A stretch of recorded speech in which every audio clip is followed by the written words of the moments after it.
Hi, everybody, and welcome back. This is Barrett from Cypress College, and in this lab today, we're going to cover building a database server with Amazon RDS. So that's Relational Database Service.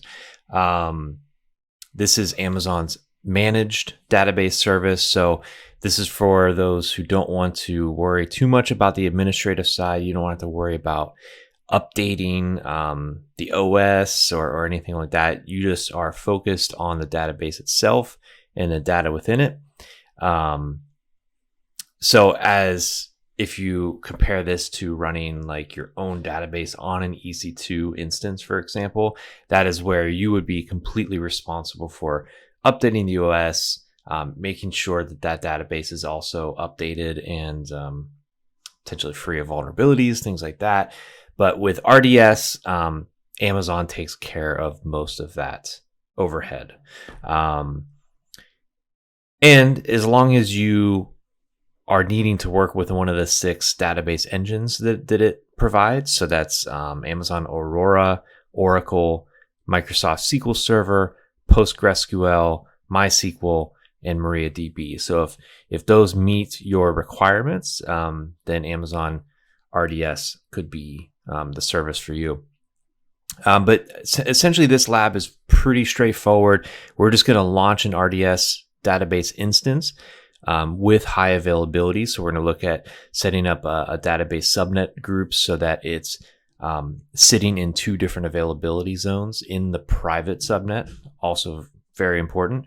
We're going to create a security group to make sure that our web server in fact, let me scroll down here. We have a web server sitting in a public subnet. We want to set up a security group to make sure that it can talk to our newly created database instance, or instances, I should say. And then finally, we'll go and visit that public web server and interact with the database and see how that works. So this is the basic topology. We have 2 different availability zones, 2 public subnets.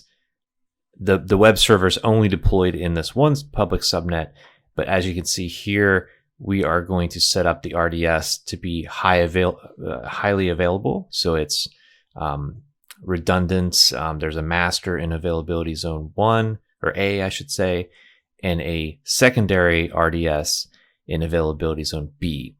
And you can see that these are both residing in the private subnets. All right, so I'm going to go ahead and pull this over here. So we're just looking at the console. And the first thing we want to do, like I mentioned earlier, we want to make sure that the web server can communicate with our new RDS instance. So we're going to create a security group. So if we come to VPC, remember VPC, this is where you do all of the kind of networking work within your Amazon accounts. Under VPCs, we see under security, we have security groups. So we can see we already have some created, some default ones. We have a web security group, which is what's enabling HTTP access to the web server that we'll connect to here in a little bit. But let's go ahead and create a new security group. We're going to call this DB security group, short for database, of course. This permit access from web security group. So the thing we're going to do here is we're basically going to say anything that is connecting through this security group, we're going to allow through this as well. So there's a way to kind of cross-chain these security groups, as you'll see here in a moment. Now, VPC, very important. You can see it is not set to our lab VPC. So I'm going to X that out. Make sure in any cases in this lab where we're selecting VPC, we want to make sure it's all within this lab VPC. And let's go ahead and add an inbound rule. So we're working with, hypothetically, with MySQL or Aurora database, and the port there is 3306. But also we could literally just search for MySQL, Aurora. Amazon already kind of has this input. and you can see that it automatically fills in that port range. Now, in the future, if you're ever working with something that it's not actually listed in here as a service, you could always just do either custom TCP or custom UDP and just put that port name or port range right inside there. Now, for source, I know previously you've been working with IP address range, right? Or CIDR block ranges. But here we can actually type in SG, short for security group, and it's going to list any of the security groups we have. And like I said earlier, we're going to select web security group here. And essentially what this is doing is allowing any access, anything that comes through that web security group, it will also allow it inbound here. Okay, we'll leave outbound rules set to all. We could skip the tags for now. Okay, great. So task 1 is complete. We have a security group, and we're eventually going to attach that to the new database instance that we create. But next up, we're going to create a database subnet group. So let's go to RDS. So we will finally move to the RDS service. Now, before we actually create the instance, this is where we're going to create the subnet group. And this subnet group is basically going to be what tells RDS which subnets can be used for the database. And it's what's going to give us that automatic high availability. So we're going to set 2 different subnets. And like we saw in that image of the network topology, we're going to do the 2 private subnets, right? So down here, we see subnet groups on the left-hand side. And this is interesting. It looks like it's already in here, which I don't believe it should be. That's kind of weird. Could be because I had run through this before. If you happen to log in here and see this, you could just check it and delete it. That way you kind of get the experience of creating it for fresh. That, like I said, that might have been because I had run through this the other day, and but these labs shouldn't be persistent, so that's kind of weird. Anyways, let's go ahead and create a DB subnet group. So starting from scratch, we're going to call this DB subnet group. Description, we could say same thing, DB subnet group. Now VPC, remember, very important. We select the lab VPC. And now we want to select the availability zones. Let's go ahead and do US East 1A and US East 1B. And then finally, we need to select those subnets. So remember, in fact, you know what? Let me bring back this image so you can understand why we're selecting certain subnet ranges. So remember, the private subnet is within the 10.0.1.0 range, and private subnet 2 is 10.0.3.0. So these are the 2 CIDR ranges that we want to select. Okay, and we could see 10.0.1.0 here, and then 10.0.3.0 right here. So those are the 2 private subnets that we're selecting. And then we'll press create, and now we're good. We could even come in here and verify. Okay, it's set to US East 1A, 1B, the 1 and the 3 CIDR blocks. And if we wanted to verify that we did indeed select lab VPC, for example, we can click into here and we could see this is lab VPC. So very good. We have that set up. So that takes care of task 2. Now task 3, we will actually create our RDS instance. So if we click back here to dashboard, and you can X out of these if you'd like. So we're just going to go ahead and create database. And remember, we talked about we're hypothetically going to use a MySQL database, or I guess not hypothetically, we are actually creating this. So we'll select MySQL. You can leave the version the same. We'll consider this a production. We don't need to change that.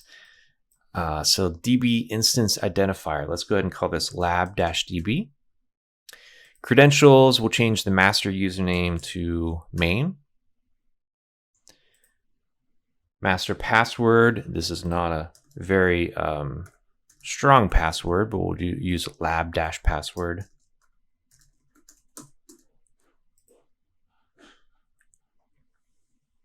Now for DB instance, let's go ahead and change this to burstable classes. So this changes to the T classes, which is probably the least CPUs, the cheaper models. I think essentially this lab is definitely wanting to not spin up anything too extreme. So we'll go ahead and select that. For storage type, we can go ahead and select general purpose SSD here. We can leave auto scaling enabled, that's fine.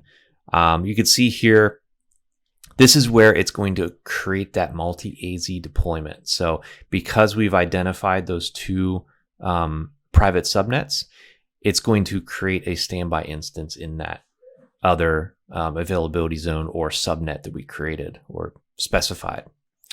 So here, very important, we want to make sure that we change this to lab VPC. It looks like it automatically grabbed that subnet group that we created. We do not want public access. Rarely ever would you say yes to this. You always want your databases to be private, sitting in a private subnet. So here, VPC security group. So this is where we're going to select the one that we created at the very start of the lab, DB security group. Why won't it let me? Oh, there we go. It did select it, but we want to go and exit out of the default one because maybe we're not really exactly sure what's in that default security group. We want to make sure that it's not overly permissive, and we only have assigned inbound roles that we specified for this. Okay, database authentication, we can leave that the same. Now under additional configuration, let's go ahead and add database name. We'll call it lab. We can leave these the same. Let's disable automated backups and also the enhanced monitoring. Only the lab kind of points out it's just to kind of like help speed this up a little bit so it doesn't take quite as long to spin up. Everything else we can leave that. This is kind of cool though. You can have this, and this is kind of like, I feel like it's kind of a part of that managed service where there's going to be auto upgrades that you set. And the other cool thing is you could actually select maintenance windows. So obviously you probably maybe want to do this on a Friday at, like after work hours, like in the evening, just in case if there are any issues, then the engineering team would get an alert, and then they could kind of work on that over the weekend rather than during like peak business hours, right? So this is a really cool feature, but we're just going to leave that to no preference, and we could leave that set. Now, finally, if you see this price total, don't worry about this. Remember, these are sandbox labs. They're not tied to you personally at all. And Amazon knows this is only going to be running for a very brief period. So they're okay with you using this as a test lab environment. So let's go ahead and create the database. And this is going to take a few minutes. I'd say at least 3 to 5 minutes. Once this status hits modifying, we can go ahead and continue with the lab. So I'm going to go ahead and pause for now, and we'll come back once that hits modifying stage. Okay, so it looks like my lab has reached the modifying state here. So I think we're good to move forward. And the next thing we want to do is just click on lab-db here. And we want to grab the endpoint location of this RDS instance because we're going to need it for some configuration coming up here in a moment. So I just have a notepad document here. I'm going to go ahead and copy and paste that in. And now the next thing we want to do is interact with our web server. This is taking us into task 4. So we're going to load up the web server. We're going to configure it with this RDS instance. So we could do that in 2 ways. I know the lab mentions that you could visit the details tab on your lab walkthrough to pull the public IP address. It has all of the information you need there. But I want to show you another way that kind of like if you're in the real world, you know, and you wanted to get your web server public IP address, well, how would you do that? So remember, the web server is going to be running on an EC2 instance. So we can come to EC2. We can go to instances. And we see the web server right here. So if we scroll over, we see the public IP listed right here. We could also find it down here as well in the details. So I'm just going to go ahead and copy and paste this IP.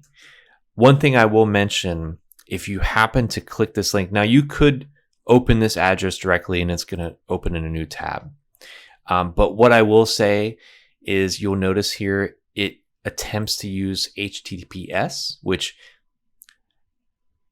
I must say is the most secure way, right? So HTTPS, this is encrypted web traffic. This is what you should be using. I want to point that out.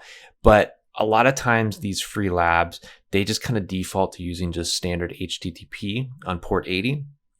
Oftentimes just for convenience, so they don't have to deal with any encryption, things like that.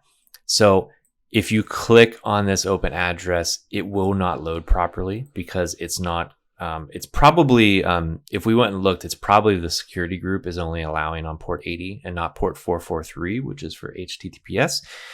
So if that's the case, if you click on that link, you want to make sure that you only visit this using HTTP. Okay. And here you will see that it loads up and it's just giving us basic metadata about, the RDS instance, or I'm sorry, this is for the EC2 instance. So current CPU load 0%. You see the instance ID, which availability zone it's in. But where we want to go next is click on RDS. And this is that configuration I was telling you about. So here we need to pull that endpoint that we copied earlier. So I'm going to go ahead and bring this in here. The database, remember we named this just simply lab, and the username was main, and the very unsecure password of lab-password. So never use that password yourself, please. So let's go ahead and submit. And you can see it's running some configuration right now, writing config out to rdsconf.php. Let me go ahead and close out of that. Cool. And we're in our database. So we could see here, it has a couple entries so far. We can mess around with adding a contact. Let's say test user. There's a phone number, test.user.com. We'll go ahead and submit. We added that in there. What if we wanted to remove Roberto? We could do that. Jane, her phone number's off. They messed up this part here, so let's update that. And there you go. You're getting some just this experience of just basic interactions with the database after you set it up for being highly available. Remember, it's automatically deployed in 2 different availability zones, and that was done by setting up the DB subnet group. And remember, originally, all of this communication is possible because you also set up that security group that allows your EC2 server to also communicate to these RDS instances that are sitting in your private subnets. So that is this lab. Hope you enjoyed, and I will see you in the next one.